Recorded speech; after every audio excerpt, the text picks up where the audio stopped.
The Bradbury Lamberts are essentially two separate families living under one roof, and they need to come together as a unit before it's too late. Today, as a family, you're gonna go out and have some fun and play, all right? And then afterwards, you're all gonna sit down and have a picnic together.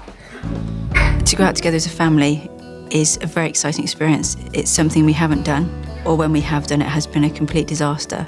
These children both need the attention of their parents, so I'm going to ask Lara and Stuart to hang out with a child that they don't normally spend time with. And what I want to encourage is, Dad, you spending a lot of time with Matthew, and giving him lots of praise, self-assurance about how well he's doing on the apparatus here, and Laura likewise with Teagan. It felt great to see Matthew and Stuart together. It's something I've always wanted, but I suppose it's something I've always stopped from happening. Got the rope ladder.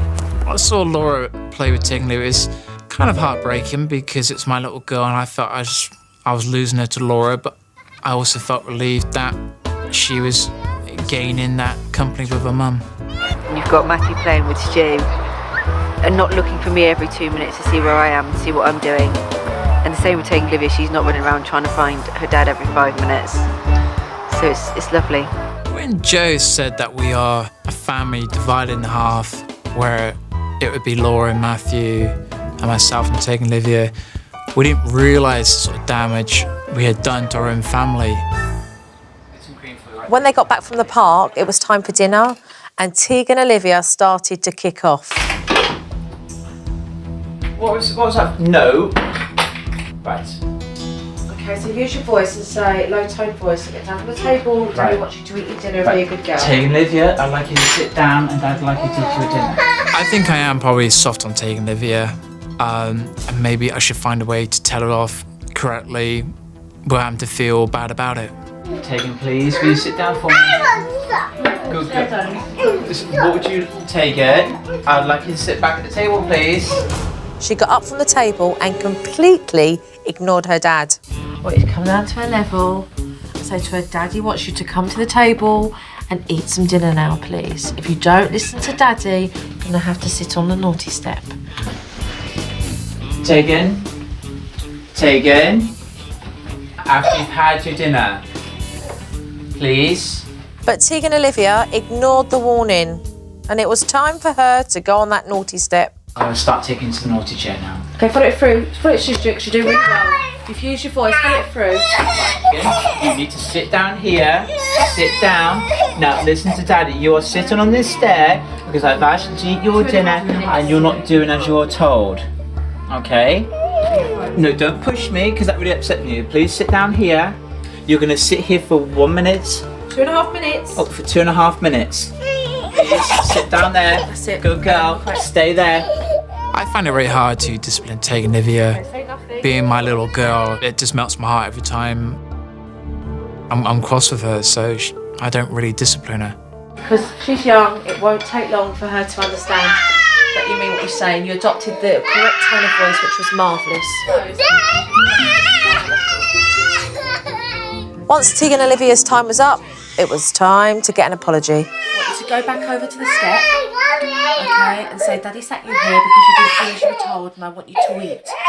Don't ask her, tell her, and I want you to eat some of your dinner. Okay? Say sorry, hug, say, right, okay, let's sit down and let's eat.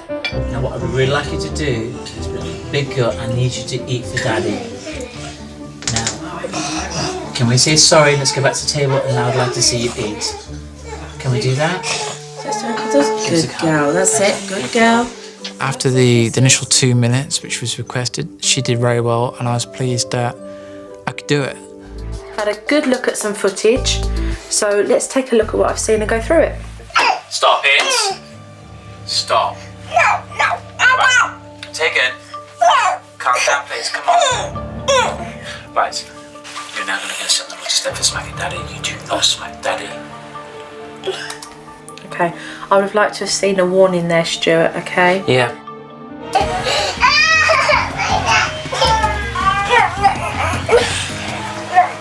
Right, Teagan, Olivia? Yeah. Okay, although you haven't sat on this step for 2 minutes, okay, dinner's almost ready. Okay, so I'm going to go and play for a couple more minutes, okay? And as soon as I go to the table, you come straight to the table. Do you understand? No. What do you mean, no?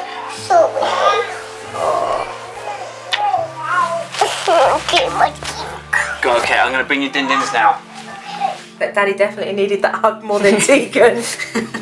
I mean, she wanted to go off and play after she said sorry, and you were still there holding on for a bit more. I wasn't quite sure how to take that, probably because I felt bad about putting her on the naughty step, and I need that reassurance and taking Olivia that everything was okay. Don't feel guilty. She's not going to turn around and love you any less. She's going to respect you. Ow. Right. Teagan. Teagan, Olivia. No, look at her because she's smacking you. Right, Teagan, She's shouting Olivia. at you saying, do as you're told. You do not hit me. You do not pinch and you do not shout at me. Give her the choice. You can sit down and play nicely, but if you do that, then you're going to end up on the naughty step. If you're going to distract, You or can she's going to sit end up on down the and step. play nicely with me and Matthew, or you can sit on the naughty step. Okay, Dad, follow it through. Pick her up, put her on the step, and she knows she's got to stay there. Teagan, Olivia, I'm sitting on the naughty step because you did not do as you were asked to, and your behaviour was unacceptable. Teagan spent 2.5 minutes on the step, and then I asked Dad to go back and get that apology. I want you to say sorry. Yeah. Okay? I want you to say sorry, Teagan and Olivia. If she doesn't then say sorry, there we go, we put her straight back onto the step and you walk away. Because you know she can say it. What she's trying to do is find that gap in between to go like this and laugh and diffuse it. But then if you laugh back because you find it's cute, then she thinks it's a game, and that's where it becomes mixed messages for her. Yeah. When I placed Teagan and Olivia on the naughty step, it felt very hard. But with the encouragement from Joe, it became a lot more easier, but it still felt, it was pulling at my heart big time.